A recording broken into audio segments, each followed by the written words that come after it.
What's good, everyone? Welcome to the Black Side of Liberty. Hold on, I'm still getting my mic or camera situated here. There we go. That's about more centered. What's up, everyone? Welcome to the Black Side of Liberty with your man, Governor Wildstar. Appreciate all of you for jumping into this conversation. I am hoping to speak with my man, Alex Appleby, who is a former candidate for California Congress. And hopefully we'll get him into the session here shortly. Unfortunately, he hasn't jumped into the studio yet. In the event that he doesn't end up doing so, I'll just be rambling off here.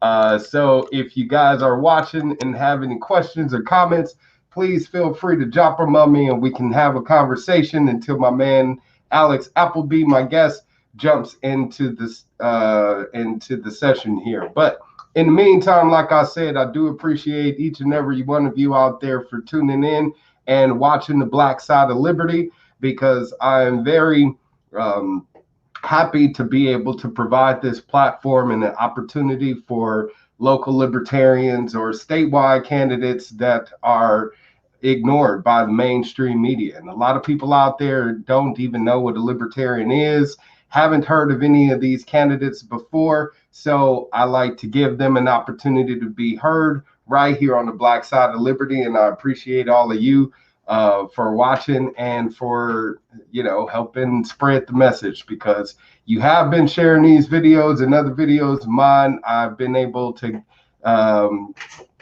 increase my audience. And that's what we need to do, is get more people informed about this liberty movement. So thank you for sharing all of my videos, all of you that are watching on YouTube. I appreciate you for subscribing. Matter of fact, if you are watching, I would appreciate it if you would subscribe now, because I'm trying to hit 30,000 subscribers on YouTube and looking to hit about 5,000 on Instagram, Facebook, and Twitter. So if you haven't connected with me on social media yet, please head on over to my website, governorwildstar.com. You can see it going around down on the bottom of the screen.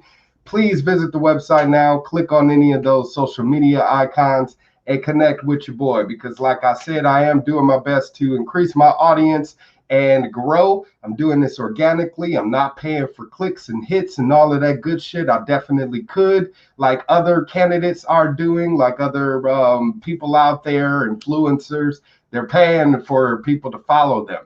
So might as well make your attention count, since they are paying for it. So please, again, like I said, if you are watching, definitely help me grow by sharing any and all of my videos.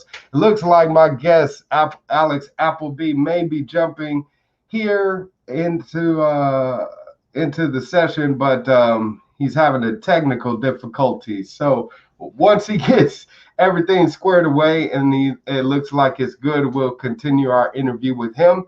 But like I said, you guys, please help me spread the word, because I am attempting to run another campaign for governor of California, and I need that to be as successful as possible. To do so, I need money. As much as I would love to say I don't need money to win elections, I learned and found out the hard way that is not true. You people out there don't really give a damn about who's running for office unless they have money.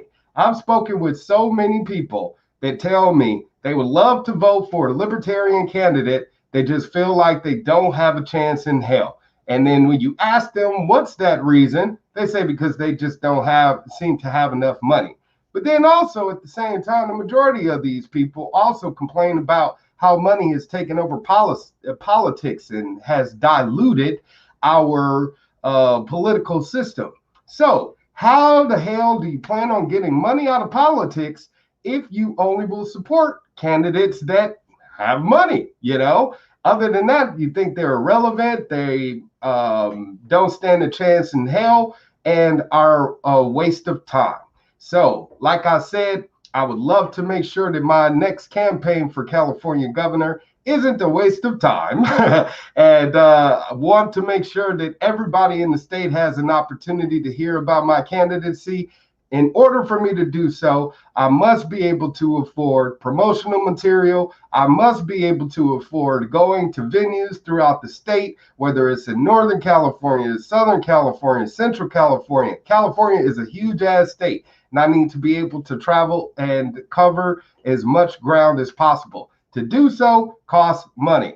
Like I said, promotional material, t-shirts, posters, lawn signs, all of that good stuff costs money. So please head on over to my website, governorwildstar.com. Click on the banner right there that says, or that it's promoting my new campaign for governor. And you have an opportunity to make a donation to all of my efforts there. And if you want to contribute to my political activism and what I'm doing here on the Black Side of Liberty, since it is a Black-owned business, definitely be sure to click on the donate tab and contribute whatever you can to my political efforts, because it is a matter of us being able to put our money where our mouth is. And since our opponents on the right and the left are doing exactly that and making sure that we are well outspent in this fight for freedom, then we got to make sure that we are putting that financial backing behind it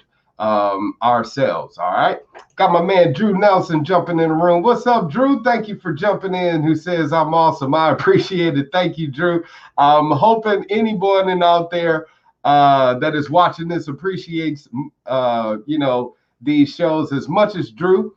And like I said, please definitely do your due diligence in spreading the word. Share these videos and all of my other videos. All right. It looks like my guest, Alex Appleby, is in the studio and should be good to go. So let me see if he is ready. My man, Alex Appleby, are you there? Can I hear you now? You with me? I lost signal there for a second. So, yeah, sorry about that. No problem. Well, thank you very much for jumping in here onto the Black Side of Liberty. I appreciate you for coming in onto the show and having this conversation with me, bro. Yeah, definitely.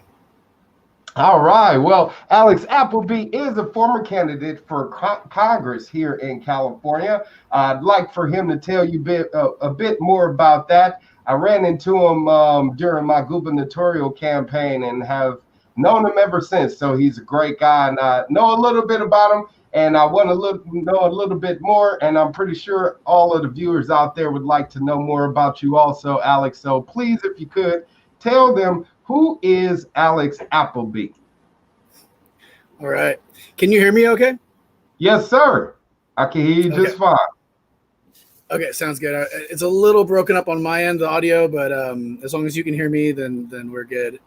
So, yeah, I've who is Alex Appleby, man? That's a deep question there. It's something I'm still working on myself, honestly.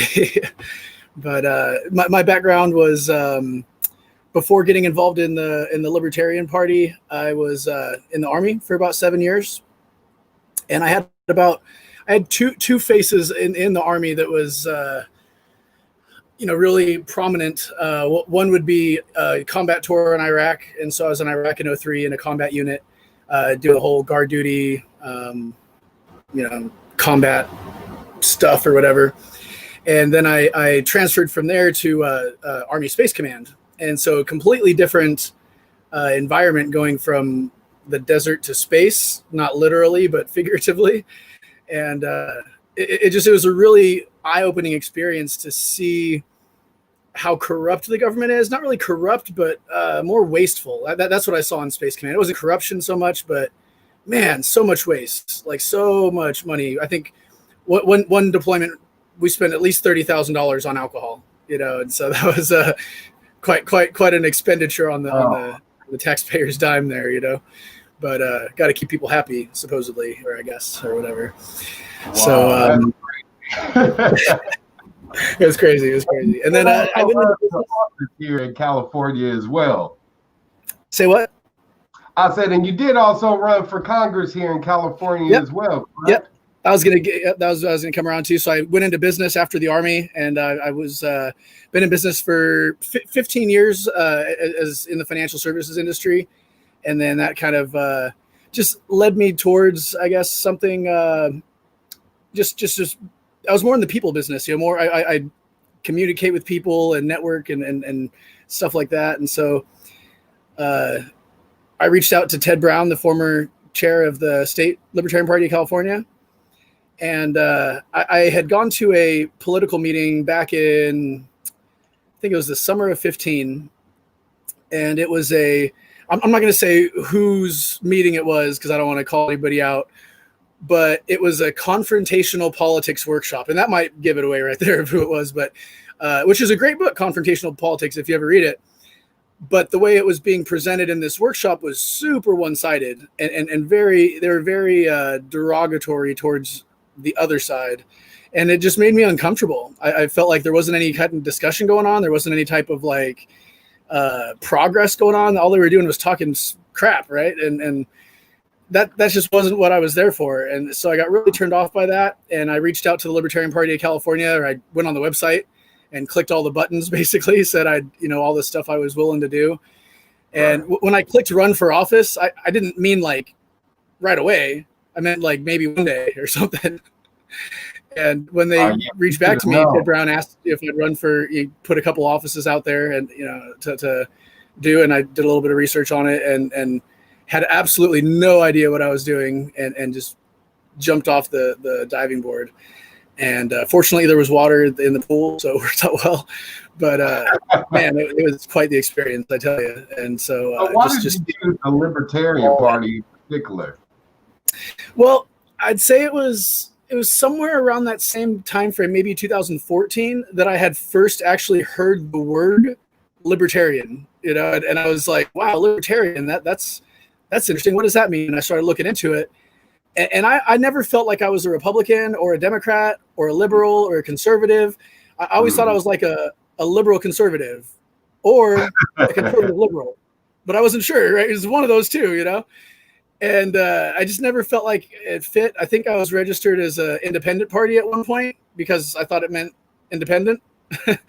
And other than that, I had no idea. So I looked into it, and it was just me. Everything about the Libertarian Party being, financially responsible, being socially accepting. It just all that stuff was stuff that I felt I believed in. I kind of felt like people from my area, from the Central Valley in California, like maybe that was our what do you call it? The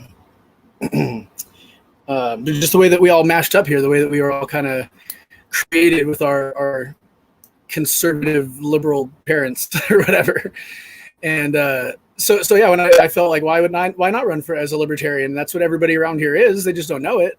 So I might as well run as what I am and what I felt that the people would be. So when it comes down to values and principles, I guess, and moral compass, Californians seem to be more libertarian than they think. Live and let live, just as long as you don't hurt me or others. And they tend to again promote that ideal just culturally when it comes to California culture or whatever the case may be.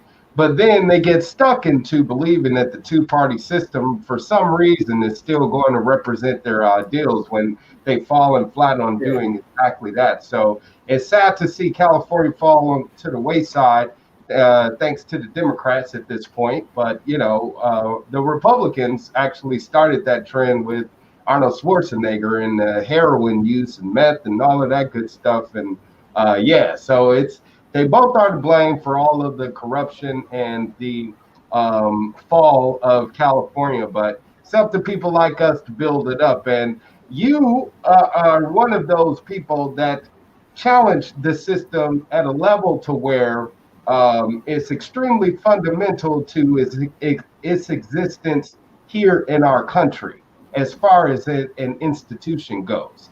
And one of those main institutions, the arm of that, I guess, enforcing the law, is our court system. And you and I have, I guess, something in common when it comes to challenging our court system, because we know it's a lie. Just putting it plain and simple. But You also run a website called howtowinincourt.com. And on that website, it informs people on how to represent themselves in court. Now, I've done that before. I have videos on my YouTube channel. If you guys are watching and you want to see an example of that, check out my YouTube channel where I do exactly that. But I've challenged charges for traffic violations and assault charges, or whatever the case may be, all on my own. People said I was stupid for doing so. Alex Appleby, is representing yourself in court smart, since that's something that you're promoting for people to do? I didn't hear the last part of that. And represent myself in court, and then it cut out. I said, is representing yourself in court a smart thing to do? Man, that is a tough question. I would say that not representing yourself, or not at least being representative of yourself being in court and what's going on, would be insane to do. Like, to just trust the system, to just submit yourself to the public defender or whatever. Like, oh my gosh, I couldn't even imagine. Like, I'm on my fourth public defender right now in the case that I'm dealing with, and it's like a couple cases, and it's like, oh my gosh, and I'm ready to fire that person too. But I feel like they're trying to do a good job. They just are completely overburdened, and part of it is just it's the culture. It's the same as, it goes all the way from the police officer that pulls you over on the side of the road and violates your rights, or doesn't. You know, most of them do. It goes all the way from that all the way to the judges, and it's crazy. Like, they want to do the easiest thing possible, which, I mean, I guess that makes sense. Most people kind of try to do things easily, or, you know, smart, not hard, or whatever. But it's just it's not that they're working smart. I think, like, they're working like negligently. They're working at the detriment to the client. You know, like, hey, let's wait until trial, and then we'll bring forward the evidence. What? Well, what if it doesn't get in? Like, let's bring it in before trial, so I know if it's going to work or not. You know, like, it's insane how they just want to wait. Let's wait. Let's just reschedule and wait another month. Another month? Are you kidding me? My whole life's on hold right now. You know, right. They don't care. They want to wait. It's just another day, another dollar for them. And it's crazy because, like you said, they can kind of drag out these charges, or whatever the case may be, however long as they want, despite statute of limitations. I mean, I'm personally battling contempt of court charges for videotaping in court from over a year ago. Actually 2 years at this point. And I'm still dealing with the court system on getting rid of these charges. Now they're dragging it out through because of this corona thing, and who knows when they're going to reschedule it. But our state senator, Kamala Harris, who is now the vice presidential candidate for the Democratic ticket for president, she actually was prosecutor on a case, or district attorney general, whatever, for a guy named Zalmay Narzazai. Don't know if you guys heard it, but on my website, I have a tab called Unjustified Justice. Click on that. You'll learn about the case for Z. But Z was in jail. I met him in jail and shit. And he told me he was in jail on contempt of court. Same thing that I'm being charged with now. Now, the maximum penalty for contempt of court is 1 year. He was in jail for 6 years. Okay? He just got released in 2019. So they held him in jail for charges that were, number one, invalid, because why they arrested him wasn't for contempt of court. But when they had him in there, they charged him with contempt of court and kept him in there longer than what the state allowed as far as a penalty. So this happens all the time with regards to our criminal justice system. And it's sad because you don't see any prosecutors or district attorneys or attorney generals ever challenging the court system. And it's sad because we rely on that again for justice. But if it's unreliable, why are we paying into it with our tax dollars, right? Right. Oh, I can hear you much better. Uh-oh, I'm off my man Alex Appleby. All right, so hopefully he'll come back into the session here. We were talking about representing yourself in court, which Alex actually educates people, you out there, people how to do. If you head over to howtowinIncourt.com, you can find out more about how to do exactly that. And why? I mean, all of the laws that exist are unconstitutional and unlawful, then what is the point of you ever having to deal with that criminal justice system to challenge those laws? I mean, it's kind of pointless. But it looks like we got Alex back in here. Let me jump him in here. Alex, I lost you there for a moment. You still? Yes, sir. All yeah, right. I just went on my phone instead of my computer. My Wi-Fi where I'm at is crap, so I'm just on the phone instead. So I should have better signal now. You got a better connection, definitely. You're moving much smoother, and I can hear you. You're synced up just nicely. But yeah, pretty much.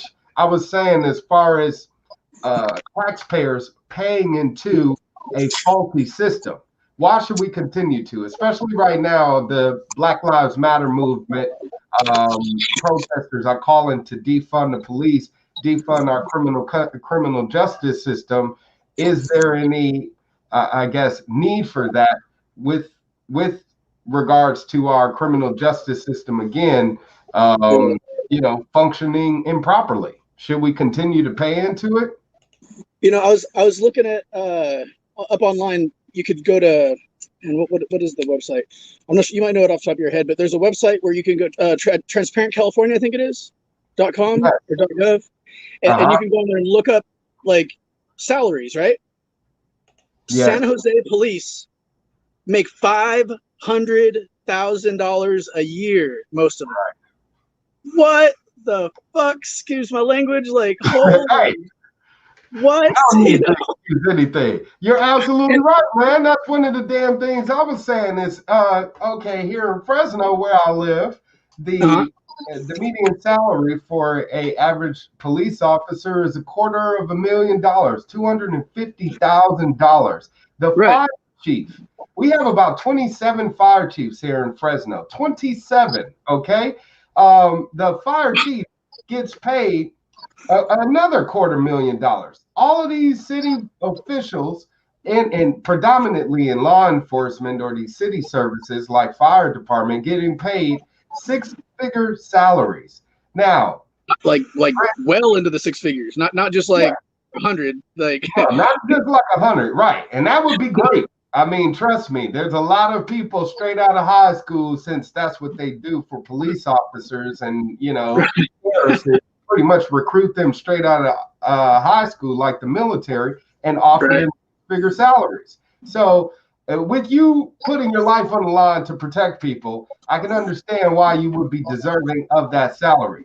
Now, but like you said, to have it be exaggerated to such a point where you're getting $500,000 a year to do so, plus pension, plus benefits, all of this other good stuff, is putting us as taxpayers deeper into the red. And especially when there's people that can come along and provide that same service of protection for a cheaper price.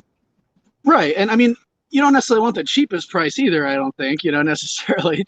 But at the same time, if they're going to be doing the quality of work that they're doing right now, that doesn't justify the paychecks they're getting. There's no way. So like defunding the police, I don't know about defunding the police, because I mean, you don't want to give them $0.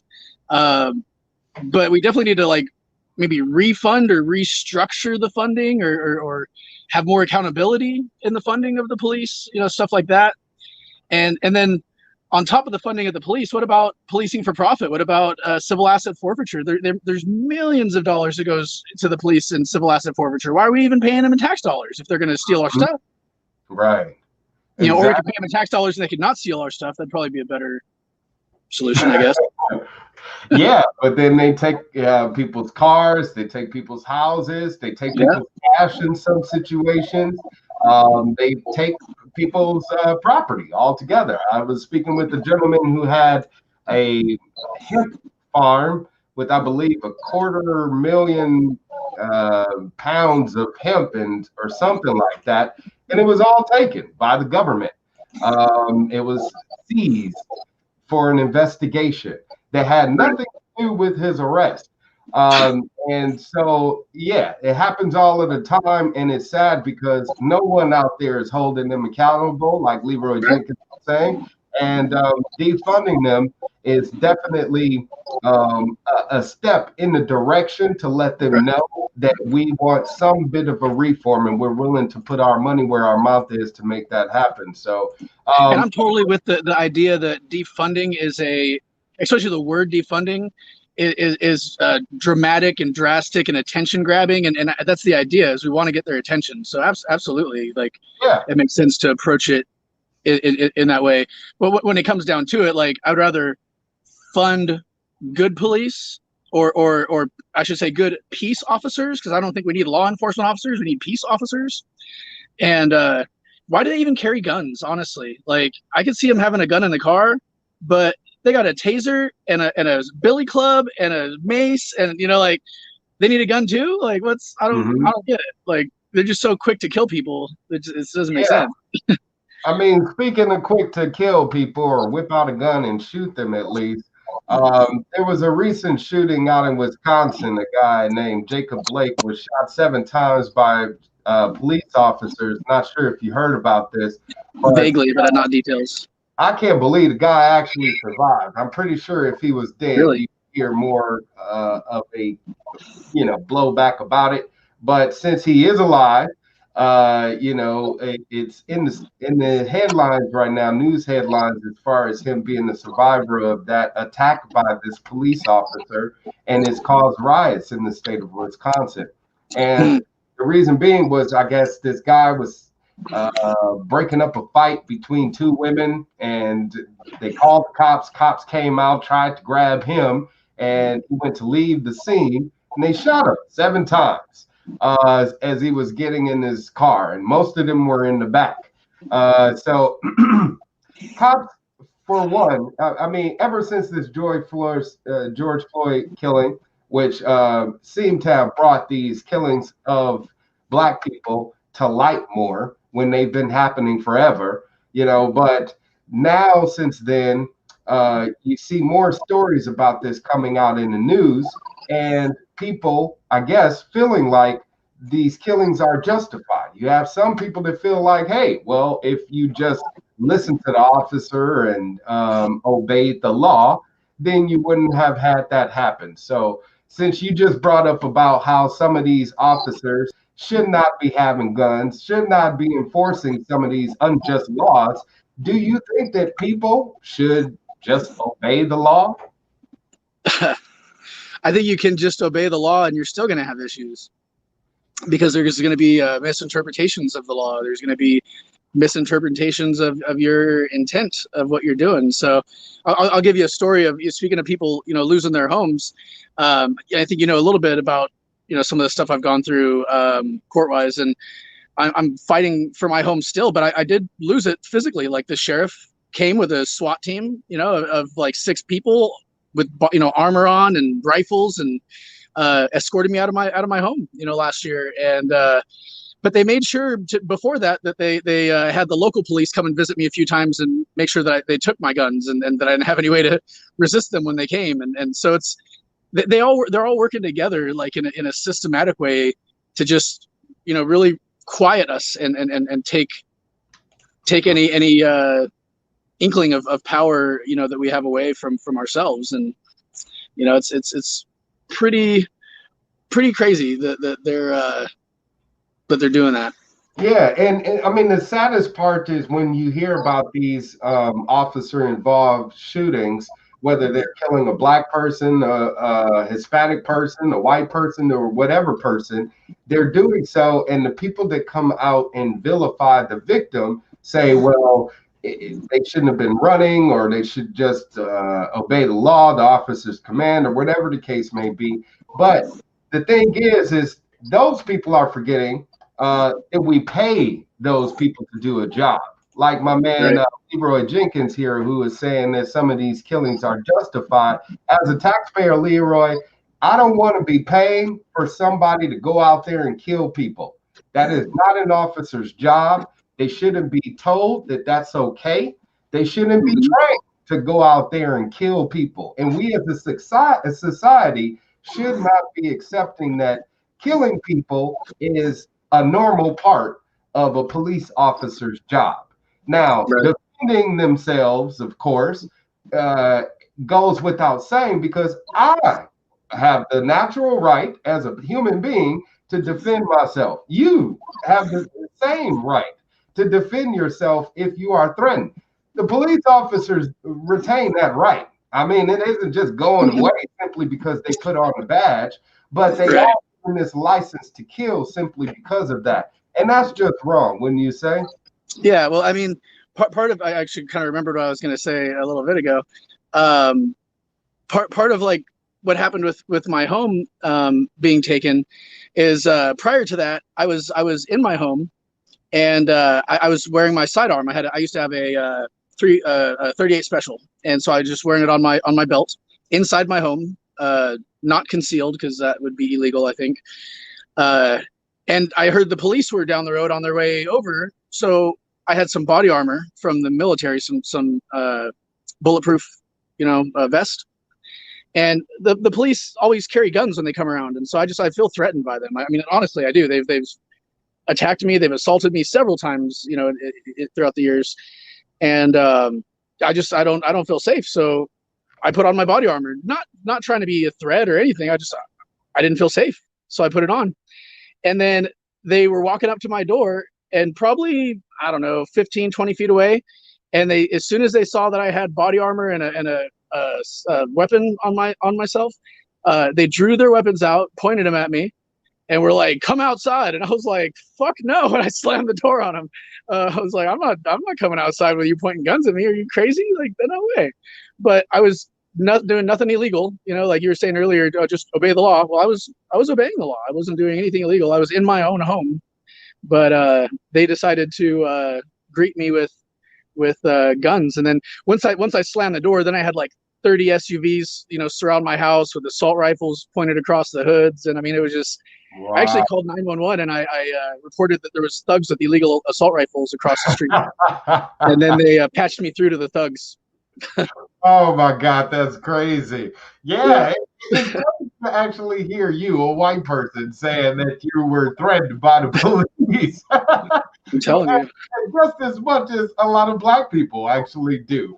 And that's the response, is you feel threatened, you feel like your life is in danger, and there's one of two things you could do. Either one, you can protect yourself like you did, and basically put yourself in a position where, hey, if my life is in danger, at least, or in danger by these people, at least I have an opportunity to defend myself. Or B, people just throw down their defenses and submit to their authority. And that's what's happening now more than ever before. And people are supportive of that. They're feeling like, hey, well, these officers have a job. You could be seen as a threat since you, are armed and have on body armor. And since they're approaching you and you don't seem like someone who is going to be cooperative, then they must be assaultive. They must be threatening. And people outside objectively, I mean, thank God nothing serious happened to you, but God forbid had something did, people probably would have responded that way. Like, well, he shouldn't have got a gun. He shouldn't have on body armor. He shouldn't have done this. He shouldn't have done that. Instead of, again, these officers have a job, and those are the people that we're paying with our money to do that job a specific way. So, and there was actually like a good ending to that story and a bad ending at the same time. That day, it was about a 3-hour standoff with the police. Actually, they had 2 roads blocked off, and had my house surrounded. It was embarrassing. Anytime I walked the dog after that, I had neighbors talking about the house on the corner there. They kept getting attacked by SWAT or whatever, and I'm like, that was my house, But that day, they after 3 hours and several, back and forth hostage negotiation phone calls with me. They said that they were going to back off, is what the words they used. So we're going to back off now, sir. And they drove away. And that actually surprised me a lot. I didn't think it was, I really thought my door was going to get kicked in and I was going to go wearing handcuffs. And I wasn't entirely wrong, because it was about a week after that they kind of, what do you call it, ambushed me. So they had guys in civilian clothes come and they came from all directions, and I was going to open a gate for, to let somebody in, and they swarmed me, assaulted me, cut off my body armor that I had for like 16 years. I got in Iraq, back in the day, cut it off of me because they couldn't like uncuff me to take it off. That would be against their procedure. And then put me in a mental hospital for 3 days, saying that I was suicidal. And I was like, if I'm suicidal, why am I wearing body armor? Oh my God! Wow. Wouldn't I not have armor if I was suicidal? Like, well, part is, they are trigger happy. They will shoot to kill your ass. Yeah, you put yourself in a position to where that could possibly happen more, often, more of a possibility than not. By wearing the body armor, by having a gun, since the normal person wouldn't do such a thing. The normal person would just submit to their authority, and I think that's what they say, what they really want. You know what I mean? Right. Let me interject this real quick too. Is like, and I did submit slightly because like I didn't have the gun on for them. When they came and they started pointing their guns at me, the first thing I did is I took my gun off and I put it in the cabinet because I knew they would see it as a threat. And I didn't want to get shot. Of course, I left the body armor on. I actually put the plates in the body armor that weren't in previously because I saw the assault rifles and I was like, oh, these big plates will help stop those big bullets. But I took that gun off because I wasn't trying to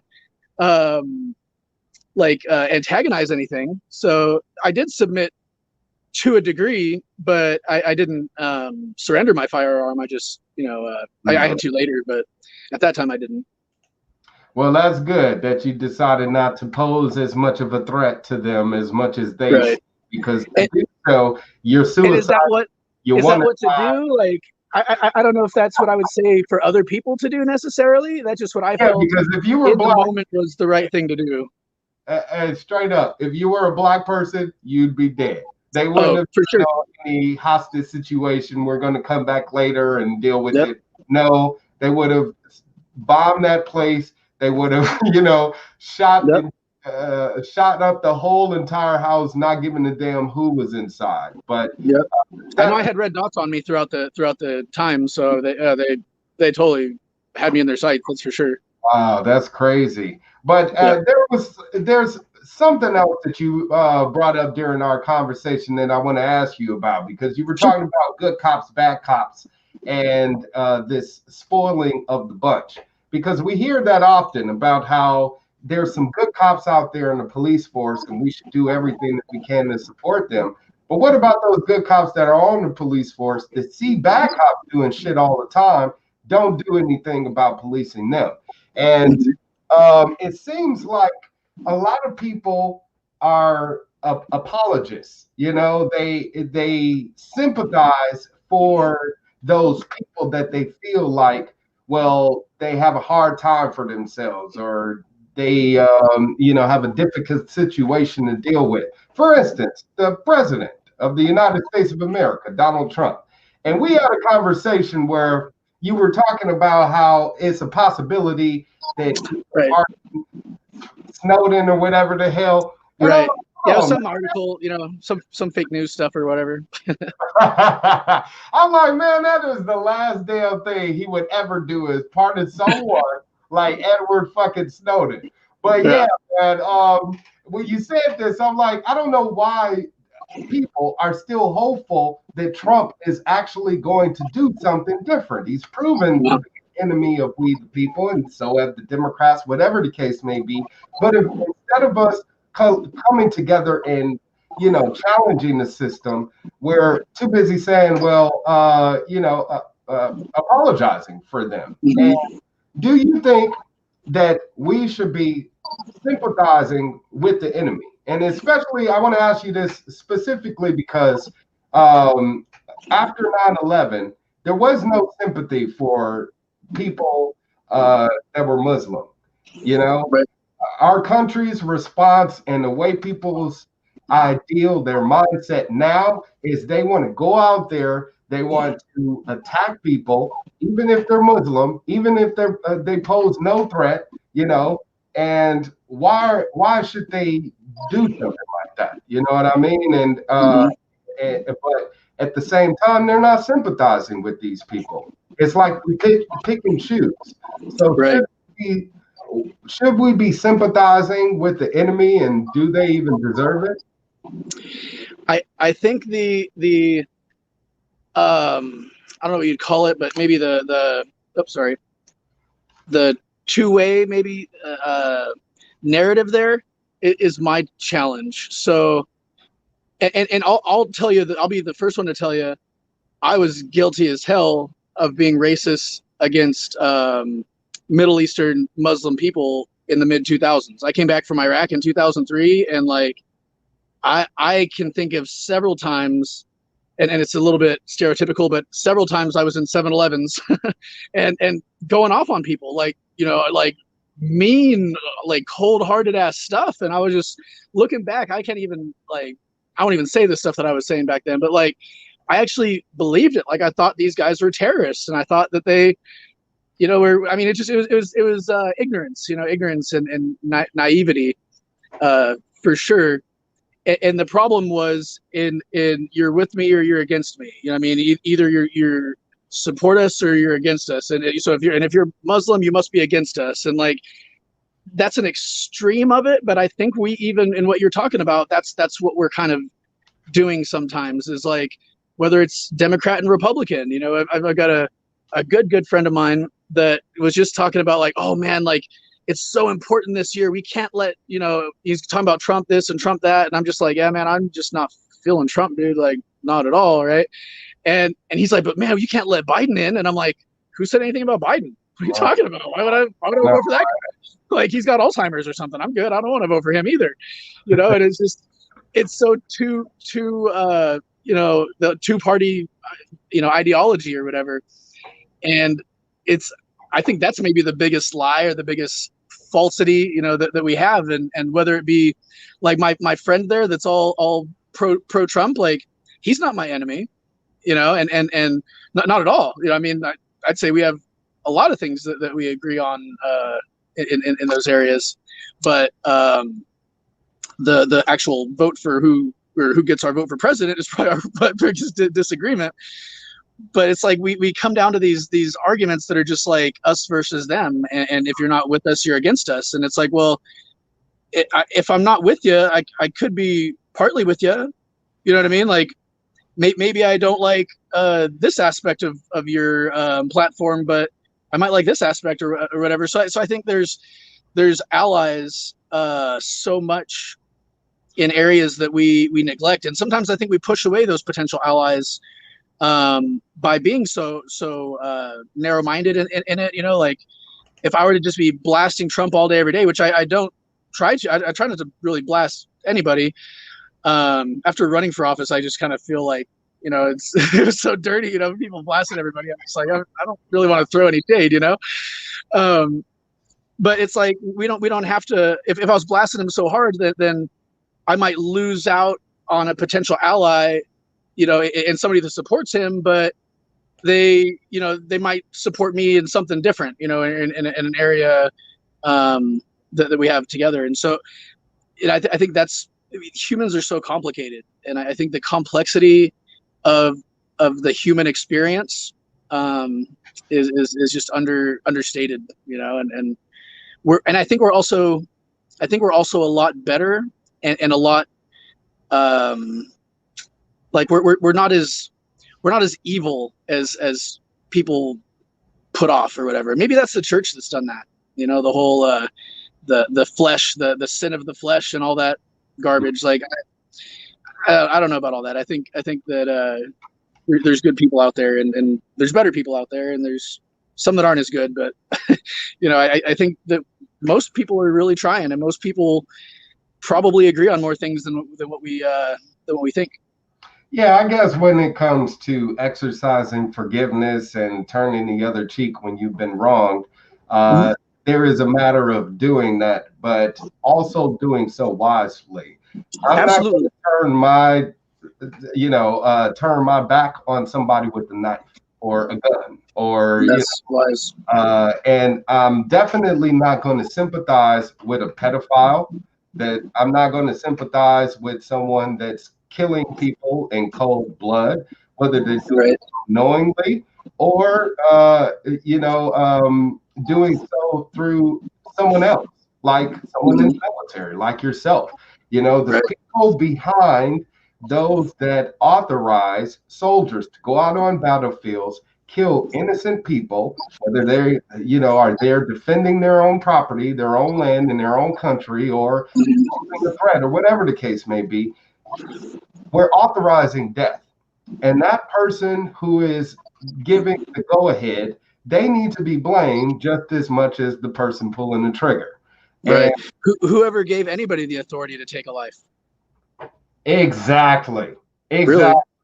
Really? But we, again, here in America, that seems to be part of the culture as well, where some people are deserving to lose their life, like what we were talking about with police officers. They're justified in killing people if they see them as being a threat. So I think Hmm. um, you can sympathize with those people that may be in a position to where they are seen as an enemy of you, but it could be due to a lack of understanding or, Right. other type of social conditions, whatever the case may be. Sure. Yeah, And if I were to treat you like my enemy, like if every interaction we had, I talked to you in a tone of voice that was like um offensive or whatever, right? Like eventually you're gonna take on that role. You know what I mean? You're gonna be like, all right, if you talk to me like that, motherfucker, like right? Like if you keep on that level. So, but it's hard to, I think, uh try to make peace or to communicate in a way with somebody that disagrees with you, to communicate in a way that is effective. Man, right. that's hard. Yeah. Yeah. And even one of the viewers here just said, why is Trump supporting, or not supporting, but really isn't doing anything to, speak out about the civil unrest? He's talking about going out there and using law and order and police officers and secret, soldiers to go and deal with the rioters or looters or protesters or whatever the case may be. But he's not talking about the root of the issue. He's not trying to talk about unifying the country. He's not talking about peaceful assembly and us coming together to sit down, talk about these issues, and peacefully come up with the solution. So, as far as Right. the leader is concerned, he's not one to be revered in that way because he's promoting more negativity and division among we the people. So Have you seen the documentary? I think it's called The Great Hack. I want to say it's on Netflix. hmm, It sounds was about the elections and the Russian stuff, kind of a little bit. yes, I With believe with so. I think it's called social intelligence something, SSI something, but it's basically using social media to control people. Yes, And I mean that's been around since way before social media. I mean, it's called propaganda, right? Like they used to be flyers, and they used to send them out of airplanes and put them. They flew down into the cities and stuff, and like because that was the technology of the day. Well, nowadays it's a Facebook ad. It's right. not a flyer that comes in the air.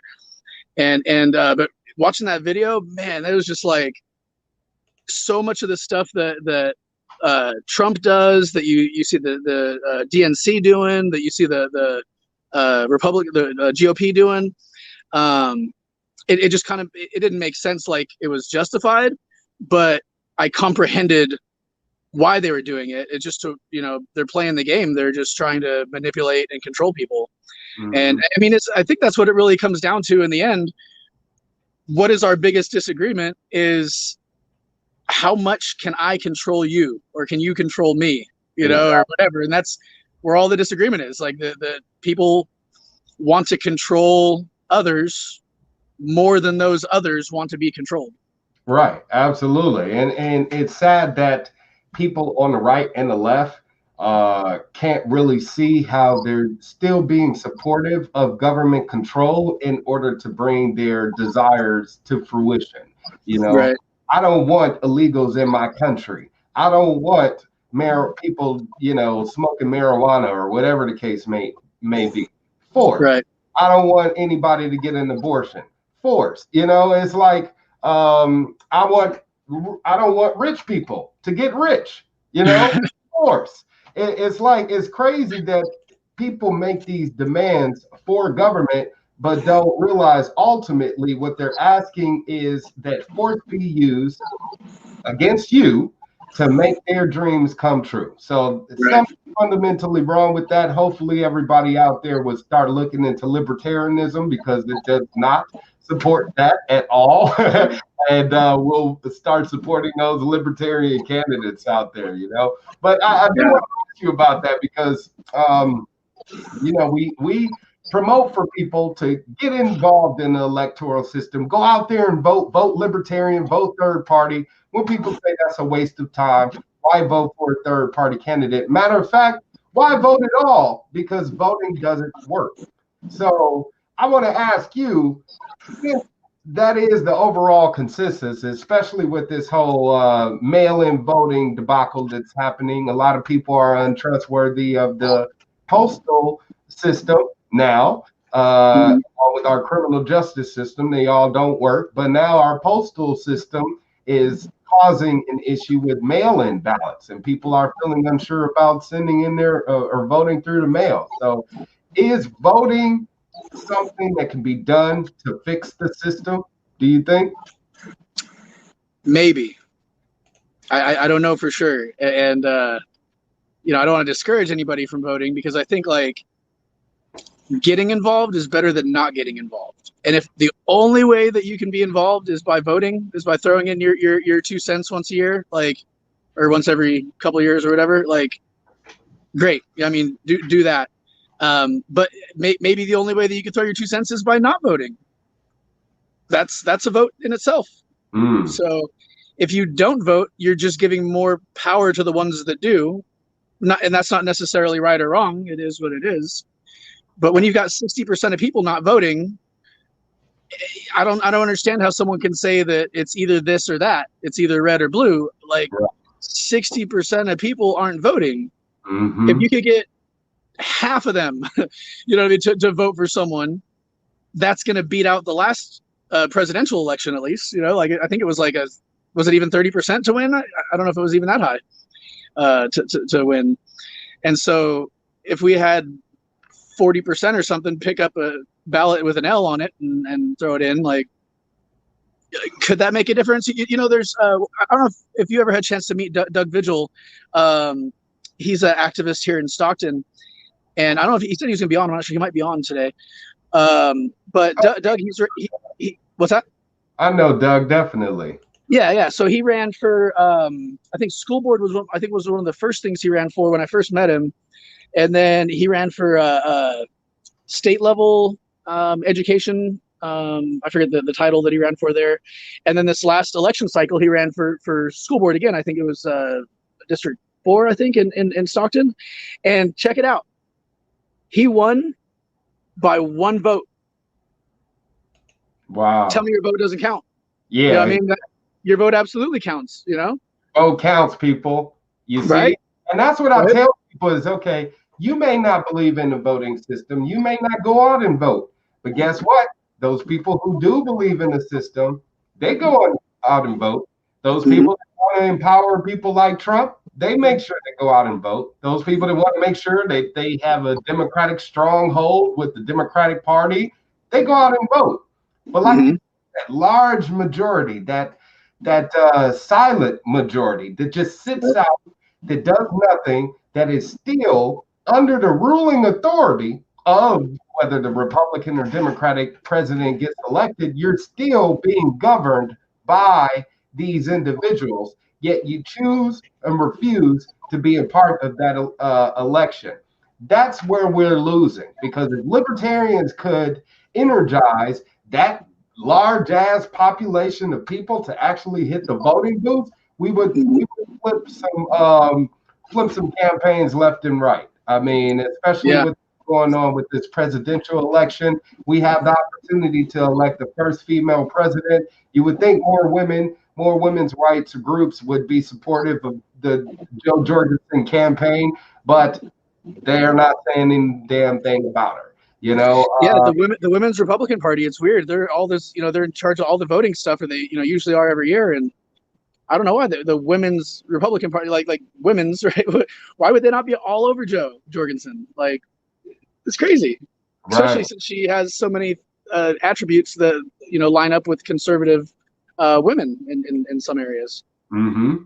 Yeah, and again, you would think a lot of these organizations, these groups that are supportive of women's rights or against rape and all of this other stuff would be supportive of Joe Jorgensen versus Biden, Right?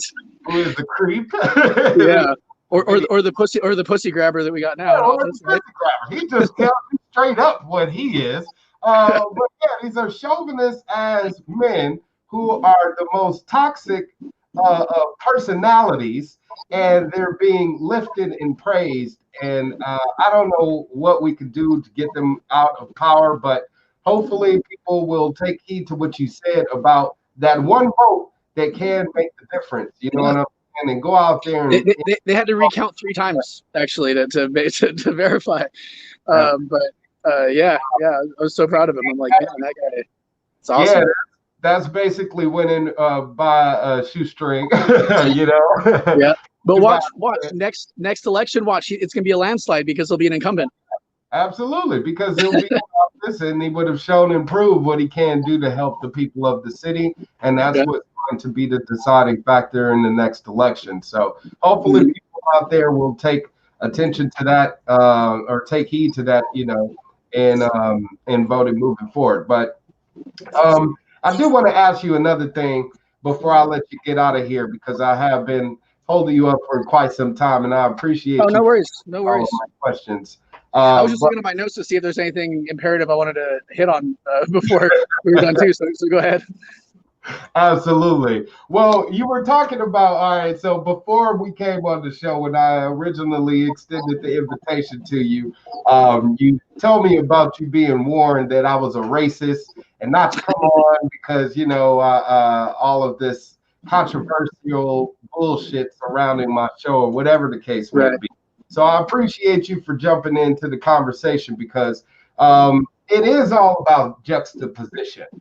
Something brought up is to basically say that we want to see the contrast between us as people. We want to see the differences. We want to see the similarities. We want to talk about them. We want to express them. And it shouldn't be something that we should be ashamed to do. And I feel like right now we're becoming more controlled by the people that would like to see us be more politically correct, I guess, and want to shame us or cancel us for being ourselves instead of falling in line and being just like them.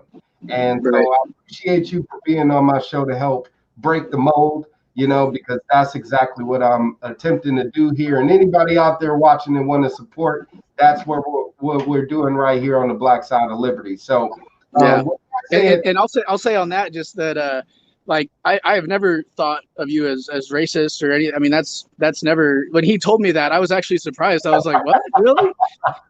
But then I was trying to be objective about it, and I mean, you're an outspoken black man that wears the vendetta mask out on social media.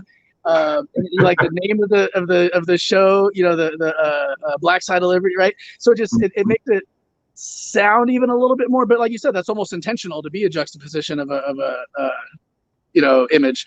And so I was like, I guess I could kind of see maybe where that impression could come from, but I mean, not racist though. That's how I understand. Like, racism is different than stereotyping. Like, if anything, I'd say maybe you are one to call out a stereotype or to even even rally with a stereotype, like, and there's nothing wrong with that, you know. Absolutely. I saw an Asian band, you know, like on YouTube, and they were like doing some like skit or whatever, and it was super stereotypical of like an Asian, you know, people, and I was just like, they were totally embracing the stereotype, and it was like, but it was a really good video, and it was entertaining, you know. I bet it was. Stereotypes aren't bad; they're only descriptive of kind of, you know, the situation or whatever. But Right. and sometimes people they aren't going to pay attention unless, you know, they see the picture on the thumbnail of the cop, you know, throwing you up against the car or something. You know what I mean? Like, that's what gets them to you know, look. Yeah, I mean, controversy. people, as much as they don't want to admit it, they are gravitated and attracted to controversy. I've seen that alone with my YouTube channel. The minute I start changing the title of, you know, my videos to "Black Man Does This," whatever the case may be, 1 million hits, 1 million views, you know, just like that. I say Nicholas Wildstar out there feeding the homeless, 5 views, you know, some shit like that. Shit, these interviews, you know what I'm saying? Is as much as I've done all that I can to provide, again, a kind of like a soapbox for people to stand on and speak openly, freely, and bravely, it's barely heard, you know. And but there are people out there listening, and they do appreciate it. So thank you all for watching, and you as well as for all of you that support what we're doing to break the mold here. But speaking of which, because when we talk about how we're similar, we can also talk about those things that makes us different, and that be okay too. And one thing about being black and white in America is you have a different language, believe it or not, in America. And as much as we all want to call it English, and there's a specific way that you should be speaking English, it's good English, or, you know, you talking white, you know, I guess when it comes to language and vocabulary, black people are somewhat shamed for the way that they speak. One of the words that we use, that we get shamed for, is nigger.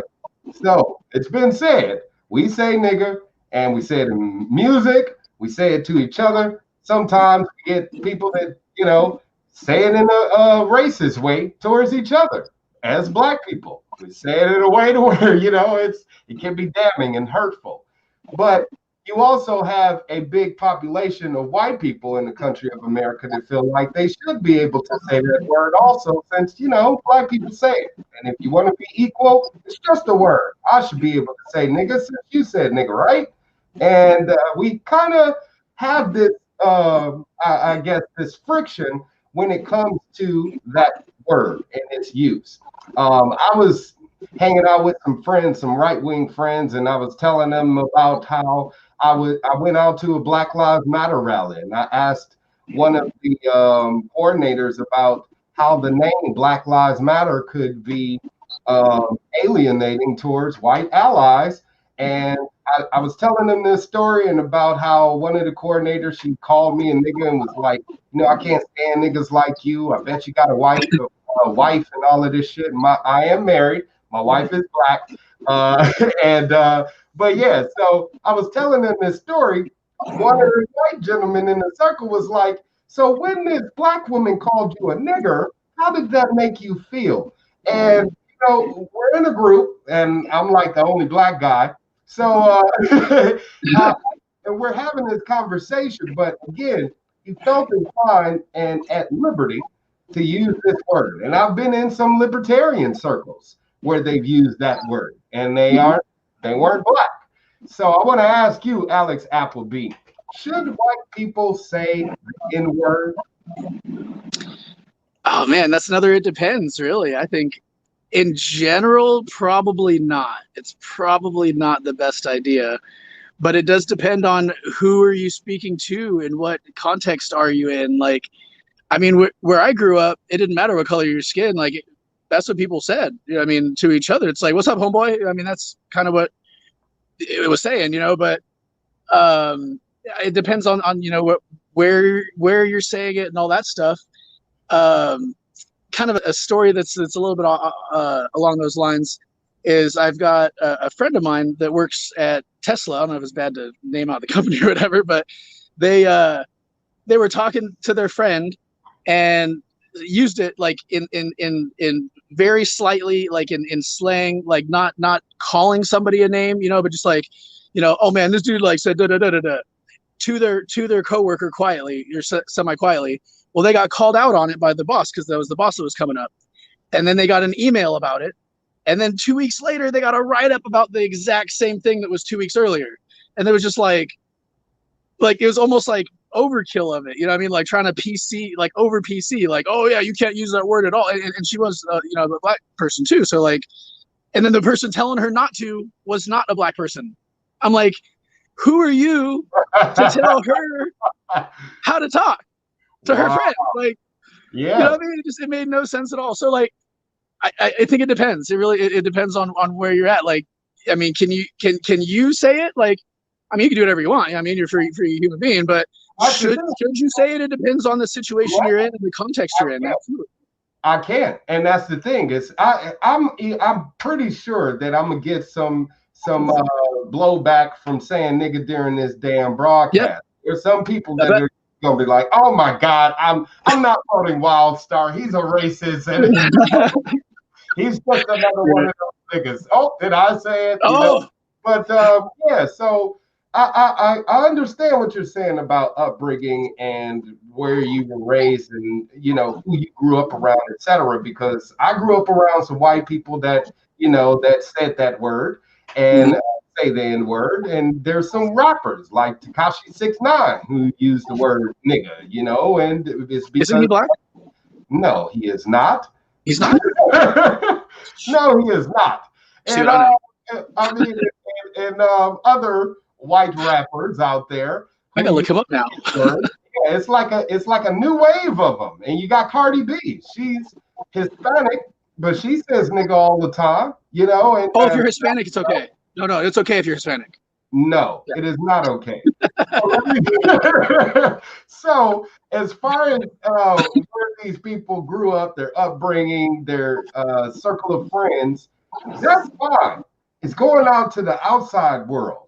And the outside world is going to view that activity differently based on their own upbringing, their circle of friends. Now, me personally, I don't want to have any friends that are using that type of language around me, including black people. I have family members stop calling me nigga, because it's just simply like that. And unfortunately, some black people won't get it through their damn head. So you can't change the way that they are, and they're just going to speak that way. But we decidedly be feeling like we should force them to. Like you said, the employer who is non-white trying to tell the black or non-black trying to tell the black person don't say nigga on the job. So, right. And it'd be one thing to like say it the one time, be like, hey, you shouldn't be talking like that at work or whatever. But then to follow up with an email and then a follow up 2 weeks later with a written, like, seriously? Come on, man. That's you're crazy. Part. See, she didn't even need to say the N word to show how much she was a racist, because now you're exaggerating your disciplinary action simply because the person said something that you didn't like. Now, would things be different if that person was white?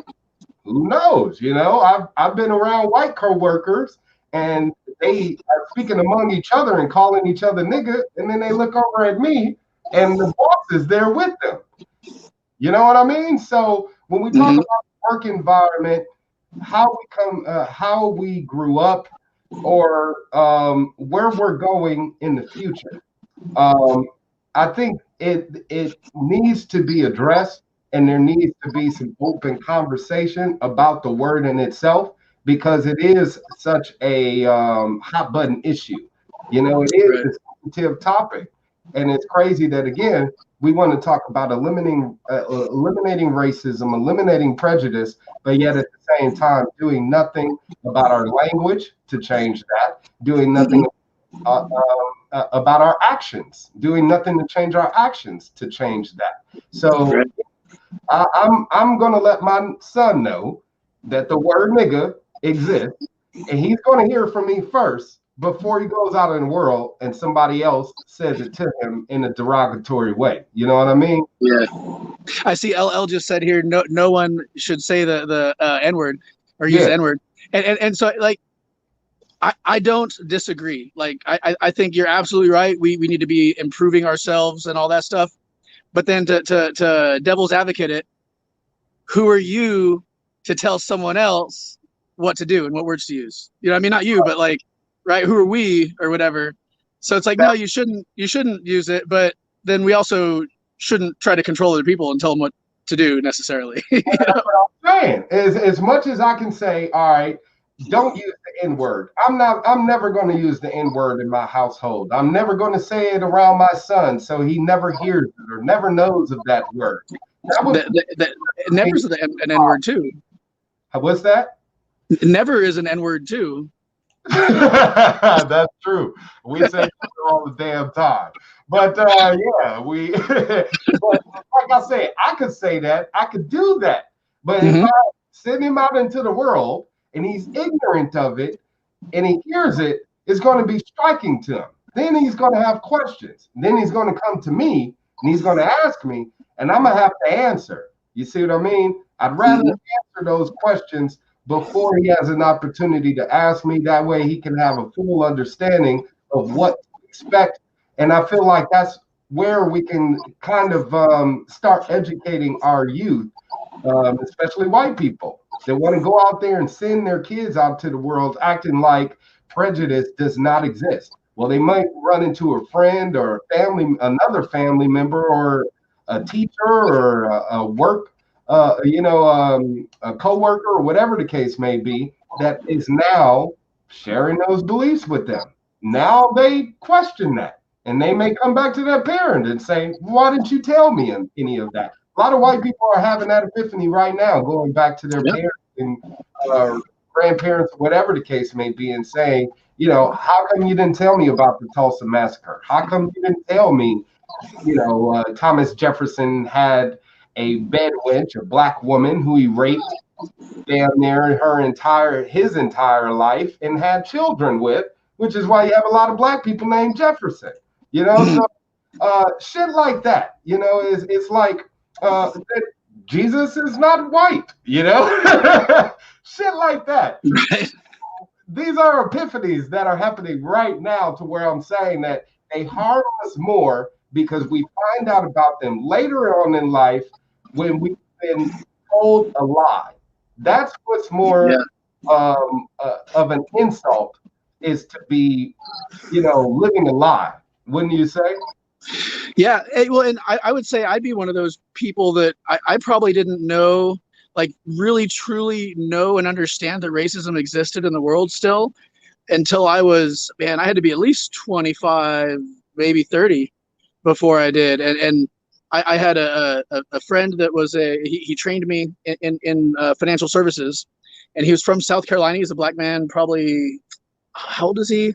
I'm about to be 38. I want to say he's close to 10 years older. So he's probably, 48-ish, grew up in South Carolina. And like, I don't know if you know, but that's obviously, there's been a lot of racism in that area and in that time frame too. So like, he's telling me stuff that like, I'm like floored, I'm just like, are you kidding? Like, I thought that stuff was in the history books.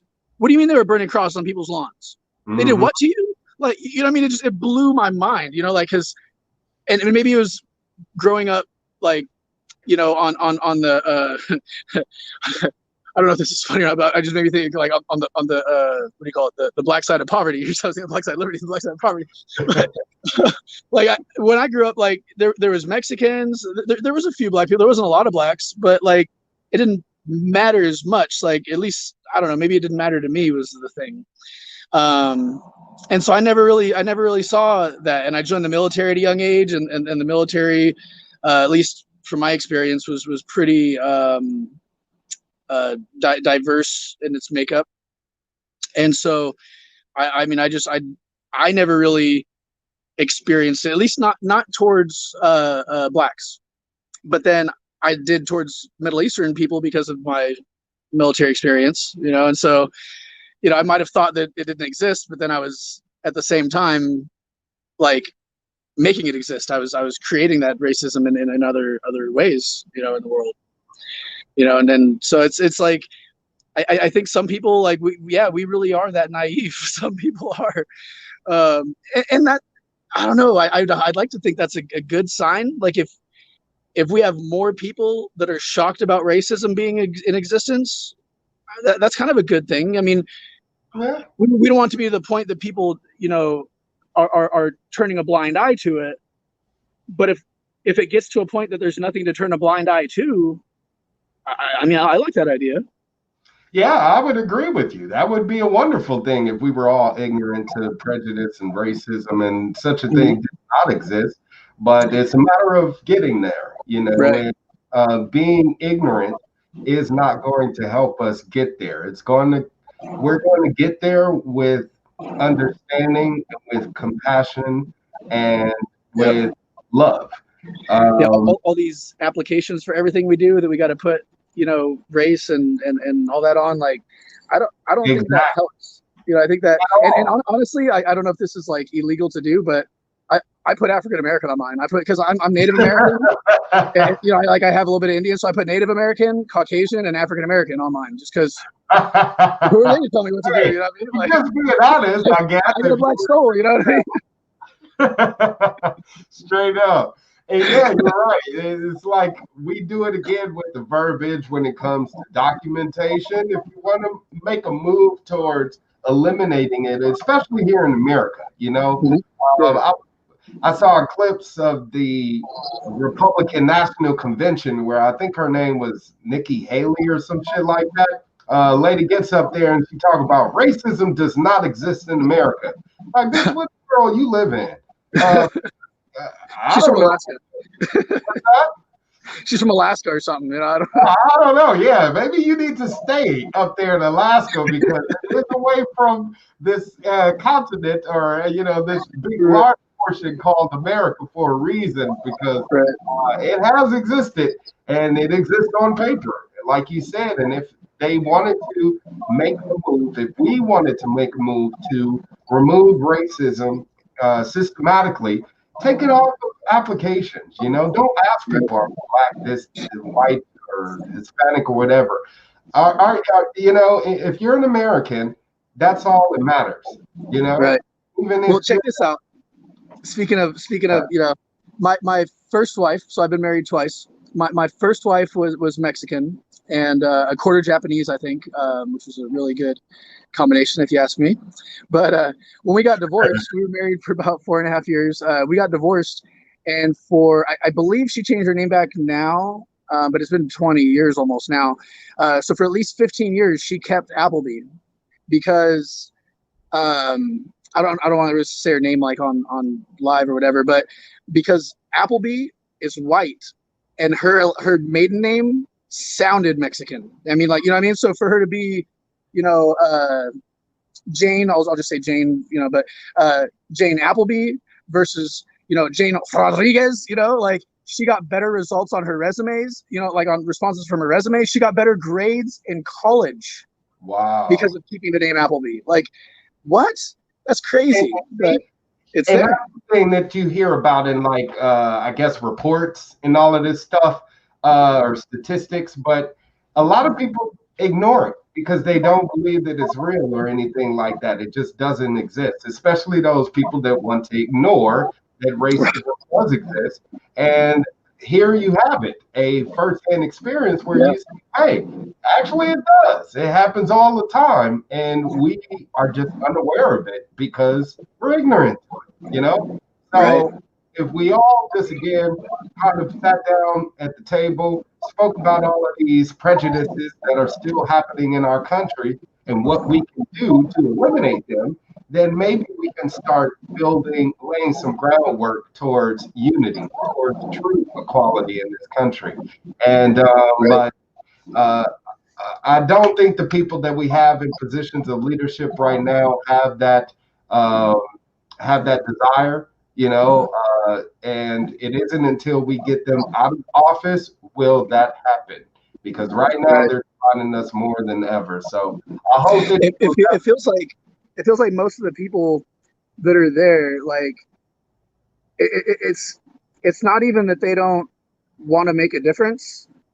It's like they're not even there for that. You know what I mean? It's like they're like on a whole nother planet. You know, they're it's all about like the power and the control, and like, I mean, they could care less about really the people. And I mean, that's one of the things when I ran for Congress, I ran with no experience because I felt like we needed less experience in there, you know, because some of the experience that we've had, it seems, has been bad, you know. And I got a lot of flack of people saying, "Oh man, you need to go run for city council, and then go run for, you know, local supervisor. Go run, you know." Not that that's wrong, but for me, I felt like if I did that, by the time I got to Congress, I would be corrupt.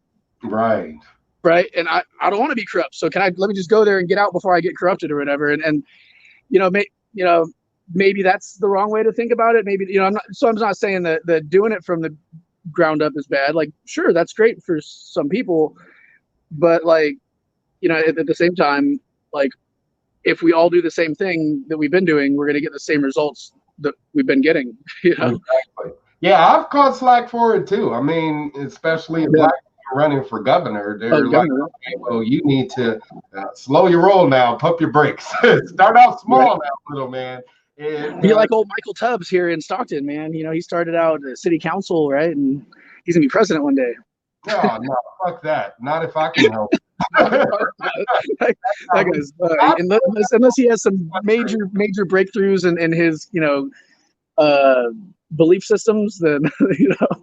Yeah, I don't know. That's not going to happen anytime soon, and I'm not hopeful enough to sit around waiting for such a thing. I'd rather leave it in and put out that energy myself, like you. You know what I mean? I got my man David Wolpert who says keep fighting for realism as opposed to subjective positioning, because that's what's happening right now. Is I feel like a lot of these people that are putting themselves in position just want to make us subjects to their authority. They don't really want to eliminate any of these issues, and they are pretty much kind of trained, conditioned, or selected for these positions. It's like a revolving door with these politicians, and especially ones where they make it a career out of, you know, being in office. These senators and you know, congressional members that have been in office for 20, 30 years, they need to get the hell out of there. You know, we got term limits for a reason, and that's where another area of reform needs to be done. But yes, you're right. We do need better representation. We do need fresh representation, somebody that's experienced in all of the chaotic, corruptive, you know, government that has existed. You know, one completely different. So I hope that you continue fighting for that spot, because I'll keep doing the same. You know, I get a question for you. Someone asked, how did you know that you got better grades when she was in college because of her last name? Is that was the feedback I got from her, because her and I are still friends. And because I think in the divorce decree, I put that I wanted her to change her name back, like give me my name back, you know what I mean, kind of thing. You were on some and she didn't have to, I guess. And I was, you know, I asked her why. I'm like, why do you not change the name back? Like you think you're gonna work stuff back out again, or, you know? And she was like, no, I you know, I get better grades and I get better answers to my resumes. And I'm like, what? She's like, yeah. Wow. Just how it is, you know. So she told me that, yeah. Yeah, and right now, okay, consider this, Mark. A lot of people are doing classes online, so the professor doesn't see them at all. They just kind of, you know, do their assignment, submit it, and they only see a name. So that also plays a role into it. The professor, you know, doesn't have to see them at all, but yet is grading them based off of what they're reading on their paper and, you know, so, and speaking of which, you have people paying tuition to these Ivy League colleges for Zoom meetings. They spent $30,000 for Zoom meetings. Fuck That's crazy. I told all of you, stay away from that damn college loan scam, college loan scam. And And that got you all. It got you all. It got you all. And we need to make sure that we're getting that, severing that ties between the state and the government. So, like I said, man, I definitely hope that you continue to run for office. I have been dropping your information down here at the bottom of the screen. Let's just make sure that that's correct, because we've been talking for a long time and I've been putting it up on the screen. But I got their howtowinincourt.com website, so people out there can find out more about why they should be representing themselves in court and how. And of course, I got your link to your website, alexappleby.us, where people can find out more about your political activism, as well as with you on social media, etc. Right? Sure. Yeah, and actually, the howtowinincourt.com, that's the correct website for the direct one.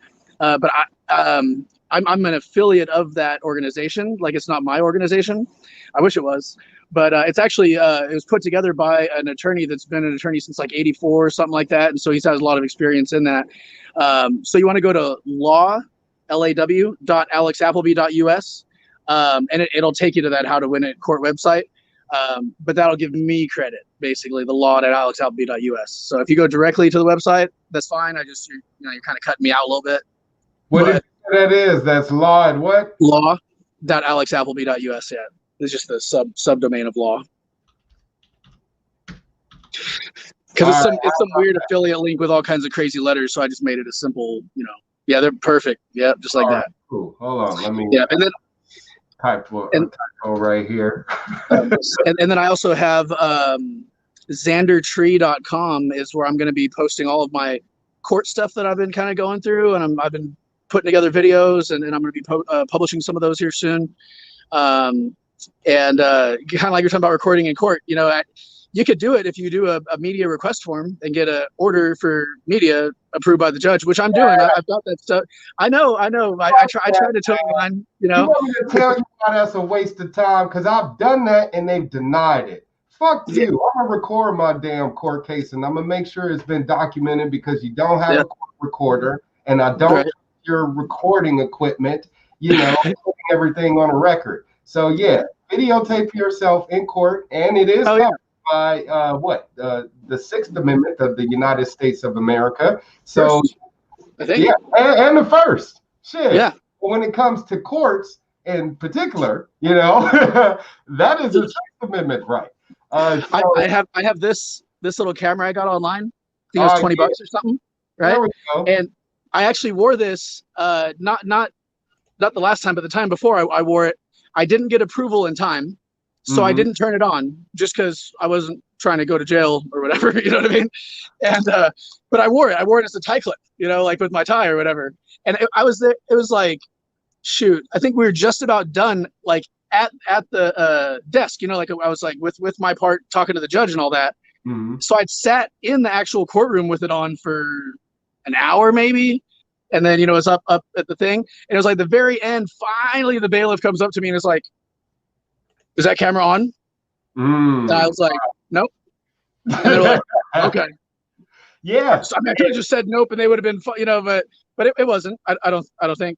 But that's crazy. You should have to wear a spy cam to court. I mean, if this is a place where criminal activity is supposedly being, fought against, then why would we not be able to record that? And maybe that's because they're doing some criminal activity themselves, and they don't want want that recorded. Like my man Berman says, courts are fake. They're kangaroo courts for a reason. But I guess that's a whole other conversation for another day. Maybe I could get my friend on here to talk more about the fictitiousness of our judicial system and money and your birth certificate and all of that other good stuff. I mean, it's only as fake as those handcuffs are, though. You know what I mean? Right. Exactly. Yeah. And that's how they make it real, by using force against you to comply. So LL says here about the UK, you'd be contempt of court. Yeah, I believe that's the same charge they would give you here as contempt of court. If you is that what you're fighting, right? Yes, I'm filing a Yep. contempt of court for recording in court. And yeah, I actually, I was wearing some glasses that they thought were spy cam glasses, and they were harassing me over that. So yeah, we'll see what happens with that, because it's a very sensitive case, and I am challenging it right now. So if I win that case, or when I win that case, I will be suing You they might ass. want to check out that How to Win at Court course and see if it'll help you out. Absolutely, for sure. Again, everybody check out alexappleby.us, or if you want to represent yourself in court, law.alexappleby.us. Alex Appleby, I appreciate you for being here on the Black Side of Liberty and answering all of my questions, because none Yes, of my sir. guests ever know what the hell I'm going to ask. So I appreciate you again for being such a wonderful sport and being here with me. Yeah, it was great. Anytime. All right, great. Well, until then, you definitely take care, brother man. Peace. All right. You too. Thanks.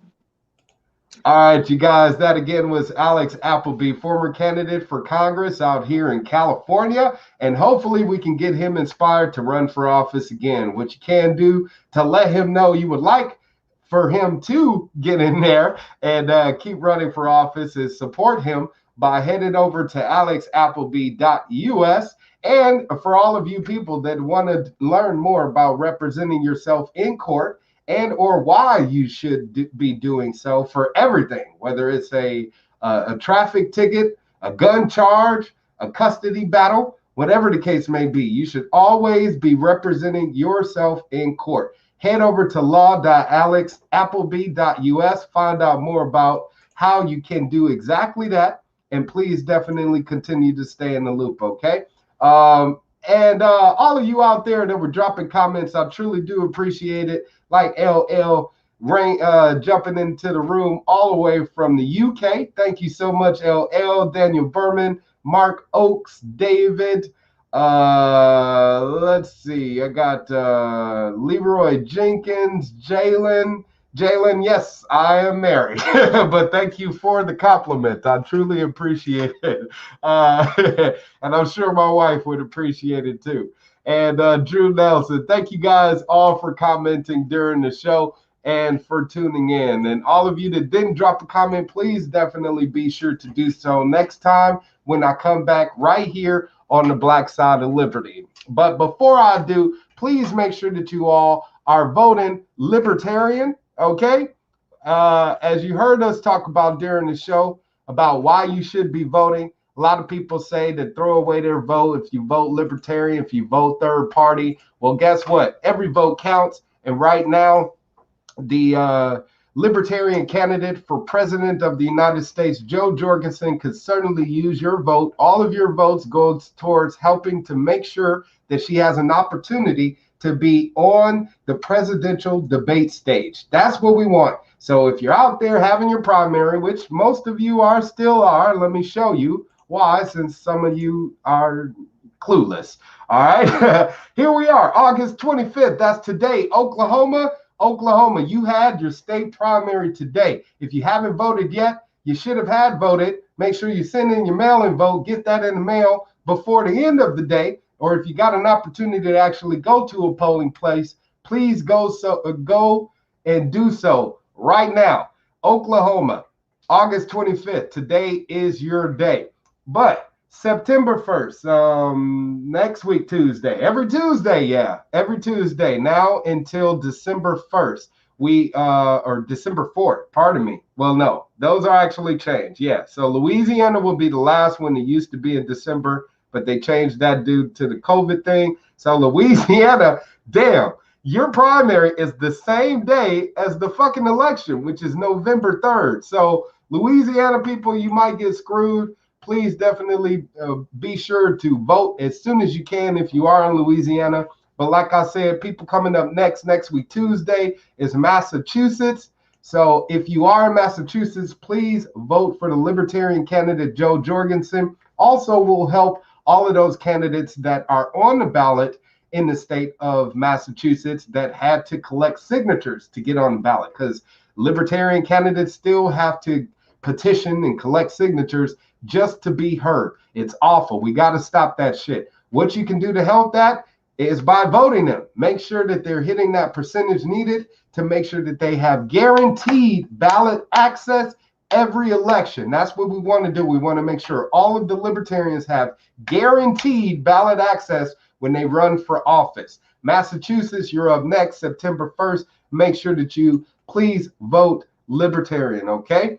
And if you are in California, let me bring this up right quick. Hold on. Crowdpack.com/C/Wildstar4Gov. Y'all know how this go. Please head over to crowdpack.com/C/Wildstar4Gov. Help me get rid of Gavin Newsom. And how I would like to do that is by running for governor myself.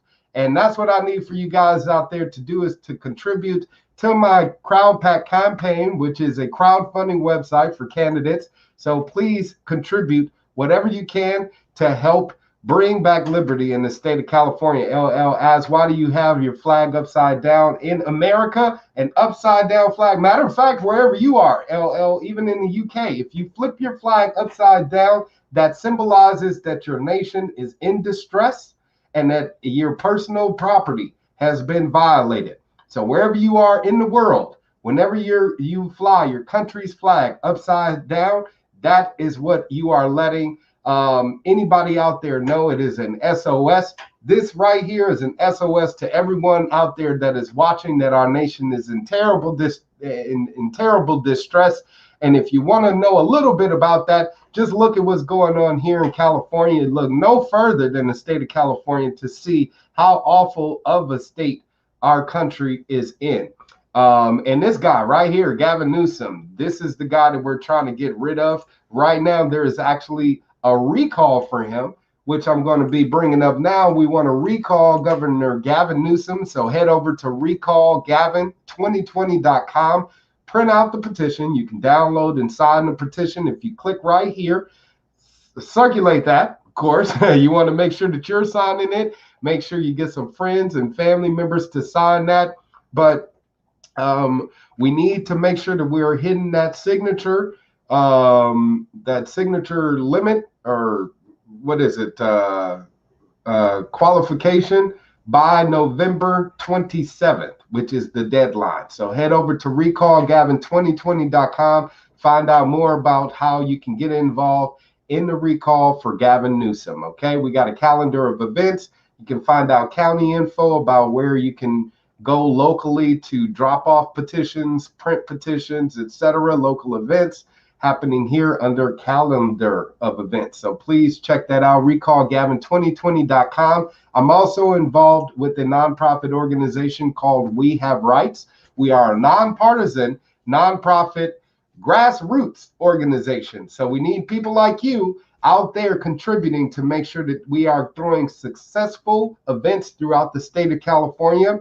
We were able to mobilize tens of thousands of people in the state of California to reopen the state. So please head over to wehaverights.com, join, click updates, get updates so you can find out more about what's going on. And of course, like I said, click on donate and contribute whatever you can today to help with the organization. We need money to make sure that we're able to hold these rallies and get people there. And we're going to be able to do that with people like you. So please do so.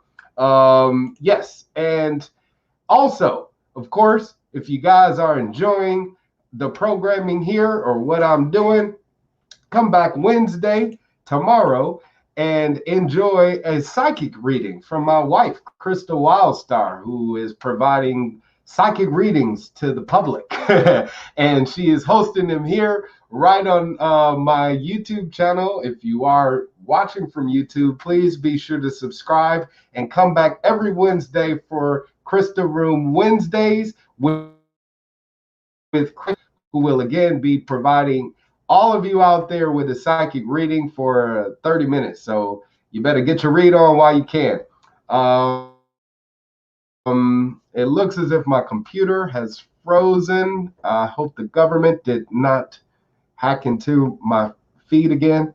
I may just be rambling for a moment while my shit catches up. But yeah, like I was saying, you guys, Crystal Room Wednesdays, every Wednesday right here on the Governor Wildstar YouTube channel. If you are on Facebook, be sure to connect with her on Crystal's. Be sure to watch those readings, those videos every Wednesday on her Facebook page. So connect with her there, connect with the YouTube channel, subscribe. Let's all stay connected. And please be sure to help spread the word by sharing any of these videos, any of my videos, any of the Crystal's room videos, Crystal Room Wednesdays videos. Share those videos. Let's make sure that we're getting the word out there and spreading as much information as possible about us people on the front lines, you know, on the ground that are on